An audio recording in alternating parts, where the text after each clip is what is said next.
Welcome to Friday Night Fishes number 64, aka I'm winning against the algae. Slowly but surely, I will tell you what, I bought a scraper and look at the difference. I didn't do a great job over here, I just did enough to kind of illustrate the difference. Look at that side, and then look at that side. So I'll give you an idea of how much cleaner the scraper gets it. And then also, if you kind of look right here, there's a little piece I missed. But man, what a great job. The fish are loving life. They're doing so much better. I gave them a piece of repashi. It's a giant piece. They did not need one that big, but I'm hoping to draw the shrimp out as well. Normally they will come out for repashi, so kind of a cool thing to see. Move the flipper down so we have a good view. And you can see these guys are just going to town. The cories love it. The tetras love it. The shrimp love it. If you've never used repashi before, it is pretty awesome. As you can see, you know, the fish are just absolutely swarming it.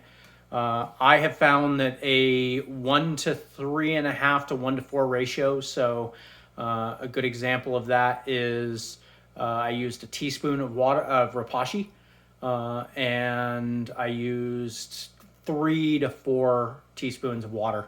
I use boiling water. You mix it up, throw it in the fridge, and it hardens, kind of jellifies. You can cut it into cubes. This time I cut it into strips, just to reward the fish. You know, like I said, I wanted to give them a really big piece, and I wanted them to be able to get out and move. I did strategically place some aquarium co-op root tabs with some of the plants, the Amazon swords. I put 2 under the green ocelot. I don't know that it needs it. I put some under, some of these other plants. I did get a new plant. Hey. So awesome there. We're looking through it. Hey fish, hey new plant. Fanghorn doing great. Like I said, definitely winning the battle against the algae though. Still some hair algae in here, some blackbeard algae. Not a big deal. We are getting it out. I think the next project that I have is to continue cleaning them and actually pull the sponge filters and go ahead and give them a squeeze in some of the tank water when I do a water change. That way they're kind of cleaned out and a little bit more effective. You can see that the water flow isn't quite what it was before. You know, part of that water flow is just the air bubbles moving through the water, right?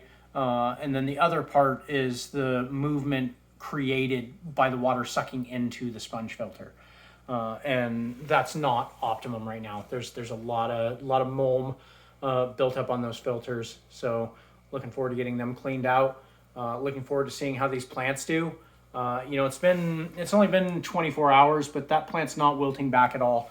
I ordered it from Aquarium Co-op. It was one of those things where I needed, I could either pay $8 for a plant or $15 for shipping. I was right on the bubble, so that's a no-brainer, right? I'll pay the $8 for a plant. We'll throw it in there. Worst case scenario, it melts back and then regrows. Best case scenario, it keeps going and reproduces, and I've got some cool grass-looking plants in my aquarium. That's it for this week. Thanks so much for watching. Thanks again to my sister for all of the new plants. They're doing a great job in lowering the nitrate levels, so everything working as planned. Thanks for watching. Talk to you next week.